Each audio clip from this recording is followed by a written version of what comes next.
Chicago Bears training camp is still going on, and we're going to talk about takeaways from day 5 of training camps and players who stood out there. But we're going to start the show with positive words from the national media for our quarterback in Justin Fields. We're going to get into all that and more right after this. You are now tuned in to Chicago Bears Central, your number one place for all Chicago Bears news and content.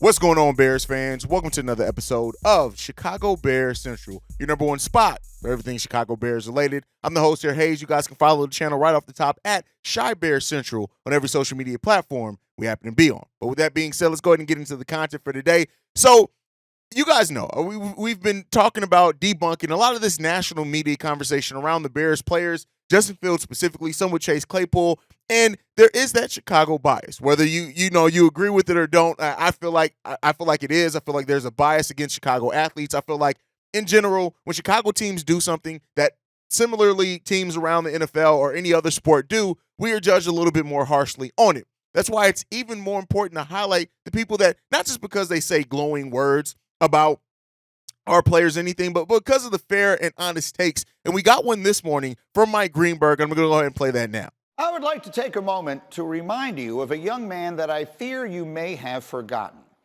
Once upon a time, he was the number one prospect in his high school class. He was a spot ahead of Trevor Lawrence. Then he threw 67 touchdowns and 9 interceptions in college and led his teams to the playoff both seasons that he started. Of course, you know who I'm talking about. He's Justin Fields. And it's understandable if all those things have slipped your mind based on what has happened since. In 2 NFL seasons leading absolutely terrible teams, he has won just 5 of his 25 starts, and he has fumbled, been sacked, or intercepted 140 times. That's the most of any player over those 2 years.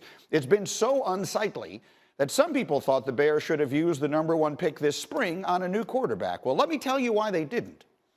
Because starting in Week 7 last season, while he was running for his life and throwing to a receiving core that can at best be called pedestrian, Fields had the 4th best QBR in the league, behind only Patrick Mahomes, Jalen Hurts, and Josh Allen. Now he is set to follow Hurts and Allen again. Those two are the modern template for quarterback development. They're talented, in need of patience and coaching, and now look at them. Well, Fields is exactly the same. Frankly, he was a better prospect than either of those guys were. The final piece to the puzzle came this offseason with the Bears' acquisition of DJ Moore. They are hoping he can be to Fields what Stephon Diggs and A.J. Brown were to his predecessors. And I'm here to tell you they got that absolutely right, all of it. The people of Chicago have been waiting all of their lives, like a century plus, for what they are finally about to have. Write it down. Justin Fields is going to be the next superstar quarterback in the NFL. And the reason why I wanted to take the time out this show to highlight this, I didn't plan on this, plan on coming in just talking about training camp, highlights and stuff like that, but I wanted to do this because it's fair. Like, he talked about Justin Fields and the struggles of the team and the wide receiver core and Justin Fields in college. And I do think that some people, even Bears fans at times, do forget just how heralded Justin Fields has been throughout his career. Now, why that does not always dictate success at the NFL level, I want to be clear on that as well. I think sometimes we try to judge Justin Fields in certain aspects, certain analysts try to judge Justin Fields as if removing the obstacles and the things that he's had to deal with as a quarterback that aren't typical sometimes of teams. Yes, every quarterback has to go through their growing pains, especially quarterback that's thrust into being the number 1 quarterback right away, right? Not everybody has like the Aaron Rodgers where they get to sit a couple of years and acclimate to the game in that way, learn the playbook, things like that. Justin Fields was basically thrown out there, whether right or wrong, early into his career, and the struggles were there. 5 wins. We've seen 5 wins over 25 games. Listen, nobody can overlook or act like that isn't a stat. But the fact of the matter is, Justin Fields has not been the best supported. They have done things, absolutely, especially this offseason, to put him in a better position. But I think sometimes we can forget that as being a quarterback in the NFL, it takes time, to mature, to learn to feel comfortable in the game. And then when you already have an offensive line in which you're running for your life to start your NFL career, it messes with that muscle memory. That is why hearing the things that we've heard about Justin Fields so far in training camp, the poise, the just him feeling more comfortable, him being quicker to make decisions, changing plays at the line of scrimmage, that is why that is so important to hear that he's making that step in his 3rd year. And so I wanted to take some time out. Like, as much as I, come at the Callan Cowherds and everything else, I wanted to give what I think was a fair, not just because it was positive as well, but because I do think it was a fair analysis and statement in regards to Justin Fields. And it's up to Justin not to take, it's up to Justin to really come in and prove the doubters wrong and just play well, right? I don't even necessarily want him coming in thinking he has to prove anybody wrong, but prove yourself right. We know the expectation that Justin Fields has for himself. Hell, came into this offseason saying that he wants to be the first Bears quarterback to pass for 4,000 yards and then says that it can happen this season. We want him to live up to his own expectations, but in living up to those expectations, it's going to be shutting up a lot of the national media idiots. And that's what I wanted to kind of open the show on. But with that said, let's go ahead and get into some of the details from Bears training camp in day 5. And it seems like the offense had a struggle of a day. You can't overlook it. It seems like in the 2-minute drill and other things that the offense just did not have the best day. Justin Fields threw picks, things like that. The defense won for the Bears in yesterday's practice. It is what it is. When you look at Braylon Traylon, had 2 interceptions, one off Walker, and then one off Fields as well in the 2-minute drill.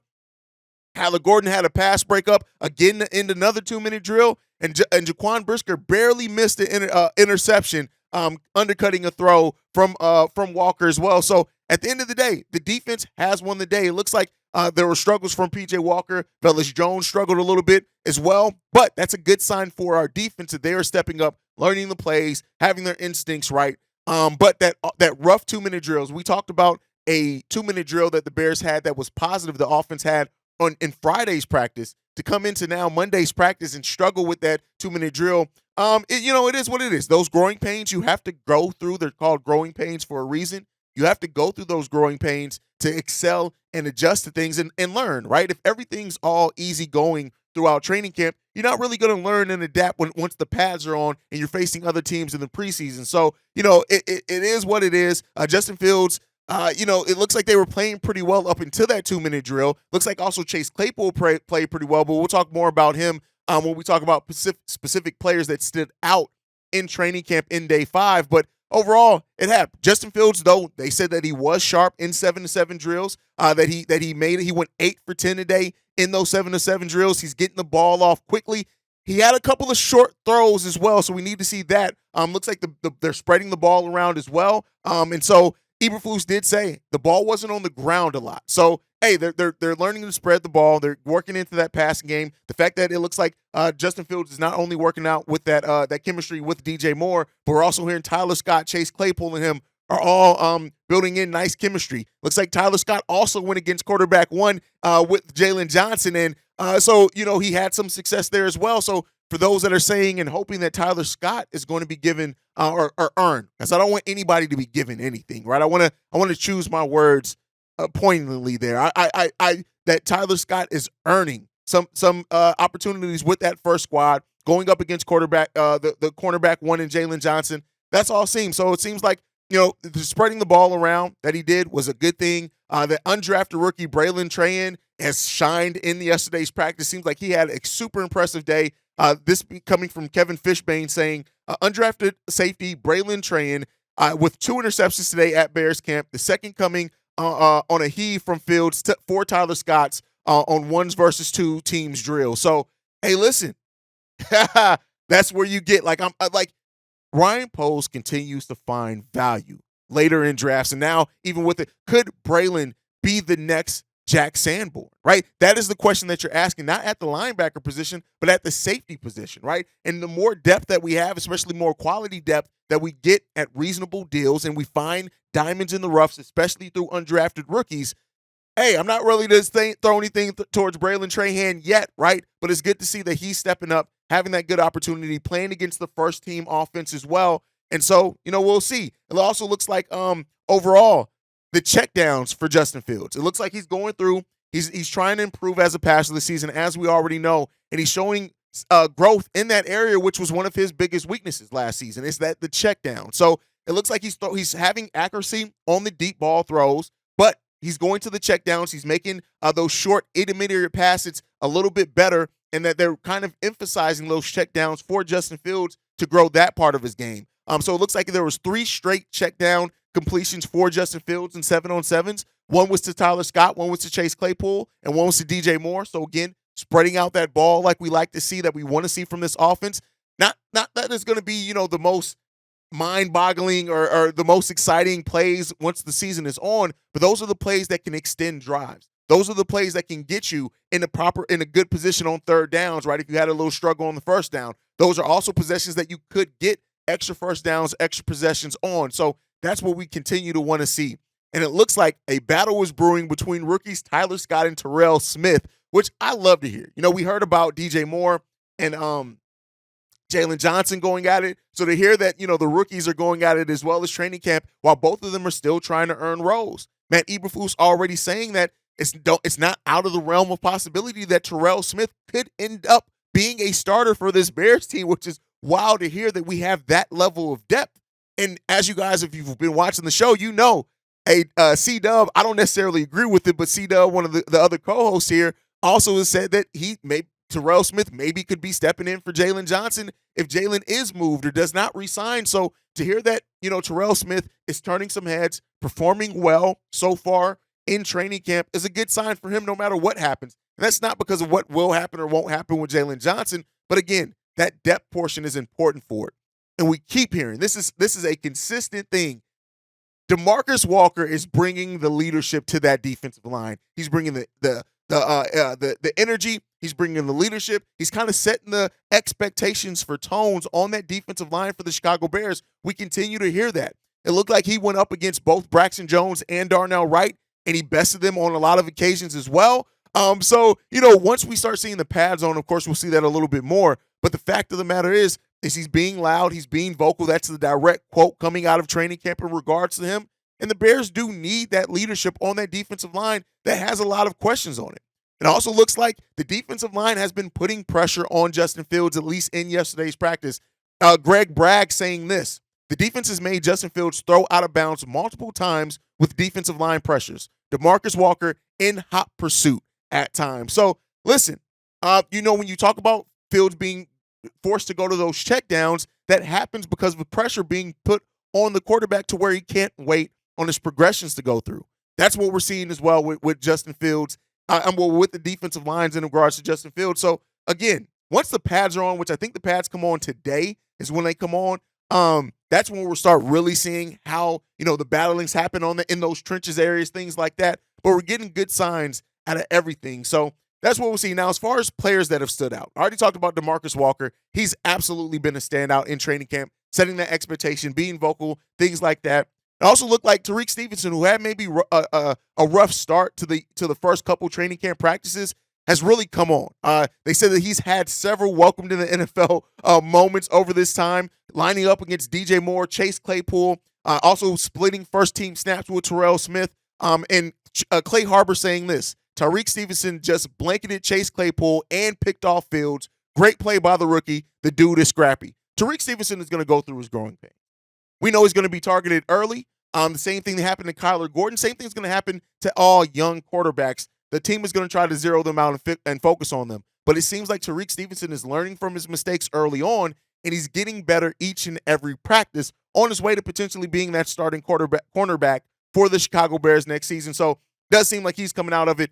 But like I said in yesterday's episode, nothing but positivity coming out of the camp of Chase Claypool. Patrick Finley tweeting this out: the Bears 2-minute drill had two nice catches by Chase Claypool, one contested, the other driving along the sideline, but ended with safety Braylon Trahan, who we keep hearing about, picked up a Justin Fields deep shot at the goal line. But it seems like he is turning into a reliable target for Justin Fields. Chase Claypool has come into camp, and he's having a strong training camp. Those injury concerns, I saw somebody left a comment yesterday asking, is it okay for Chase Claypool to be competing like this with the injury that he has? Well, it seems like it is what it is. Chase Claypool is ready. He's trying to build off a disappointing season that he had with the Bears last season. Again, not all due to him or because of him, but it seems like he's really focused on coming in and performing extremely well for the Chicago Bears this year. So those are great things to hear. But defensive back Braylon Trahan has been, at least in yesterday's practice, he is the one that stood out outside of DeMarcus Walker, outside of Justin Fields. He is absolutely standing out, and it looks like he's making a case for himself to earn some snaps for the Chicago Bears next season. And maybe, like I said before, maybe Ryan Poles did it yet again with finding an undrafted talent that not only is just has some promise, but may actually play a fairly sizable role for the Chicago Bears next season. Wide receiver Tyler Scott continue to getting glowing reviews as well. Clay Harbor again tweeting this out. This was a nice rep by both Bears rookie Terrell Smith and Tyler Scott. Smith jams Scott off the line and throws him off rhythm in his route. Scott keeps playing and uses his elite quickness to get open. That's what we've heard about Tyler Scott, is that quickness. And the fact that he's using it, yes, he's had a couple of drop catches to start off training camp. We haven't really heard anything about drop catches, at least not in yesterday's practice. So that's a sign. Hightower also saying he's fast, man. This guy is fast. I love his speed. So that's the special teams coordinator for the Chicago Bears is Hightower. So again, shining there. But I want to talk about, before we end the show today, D'Onta Foreman. One of the bigger questions that we have is who's going to be the running back one. We've heard about Khalil Herbert kind of having the inside edge there, what makes sense. He's been in the system, but it seems like via Zach Pearson tweeting out that D'Onta Foreman had a extremely nice practice, got some cuts in, used in the running game, doing that. Yes, it's scrimmages, things like that, but also being used in the pass game.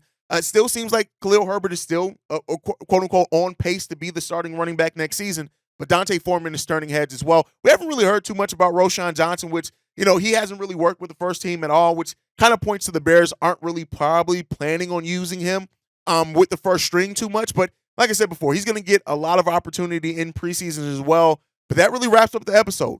Good things coming out of training camp again. We'll see what comes today in training camp as they put the pads on, and we just can see who's going to continue to shine, things like that. Let off your thoughts down below on how you feel about all the details and stuff coming out of training camp so far. Make sure you guys are following the show at Shy Bear Central. You can send us any feedback, questions, comments, concerns, ChicagoBearCentral@gmail.com. And then lastly, you want to leave a text message and our voicemail for our mailbag episodes. The number to do so, 773-242-9336. We are the #1 spot for everything Chicago Bears related because of you guys. And like to end every episode up. Chi-Town up, but bear down. Love you guys. Peace, y'all. This has been a presentation of the Break Media.